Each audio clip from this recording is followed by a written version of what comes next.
High, বাসায় যখন ghost থাকে তখন তো আমার কোনো কিছু বানিয়ে খেতেই হবে। তো আজকেও মূলত আমার বাসায় যে গোস্টটা ছিল আমি সেটা দিয়ে ভাবছি আজকে ইউনিক স্টাইল একটু নুডলস রান্না করব। আমি আগে কখনো এইভাবে গোস্ট কেটে নুডলস রান্না করি নাই। দেখা গেছে যে চিকেন সসেস দিয়ে রান্না করা হয়েছে, বাট এইভাবে মাংসের পিস দিয়ে রান্না করা হয় নাই কখনো। আমি যদিও জানি না যে আজকে নুডলস রান্নাটা কেমন হবে, কারণ আগে আমি কখনো এইভাবে রান্না করে খাইনি। যাই হোক, আমি তো এটা রান্না করার জন্য ফার্স্টে হচ্ছে গোস্টটা হালকাভাবে সিদ্ধ করে নিয়েছি, বেশি সিদ্ধ করি নাই, কারণ বেশি সিদ্ধ করলে দেখা যাবে যে গোস্টটা পিস পিস করে কাটা যাবে না। তো গোস্টের সাথে আমি নুডলসটাও সিদ্ধ করে নিচ্ছি। এরপরে আমি নুডলসটা আলাদা করে রেখে আমি মাংসটা সুন্দর করে ভুনা করে নিচ্ছি। আর তার মধ্যে আমি এক্সট্রা কিছু দিছি, সেটা হচ্ছে সয়া সস আর হচ্ছে ম্যাগি মশলা।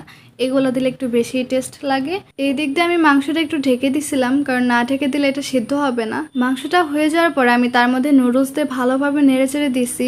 আর নুডলসটার কালার তো অনেক সুন্দর আসছে। এটা তো খেতে অনেক বেশি মজাদার।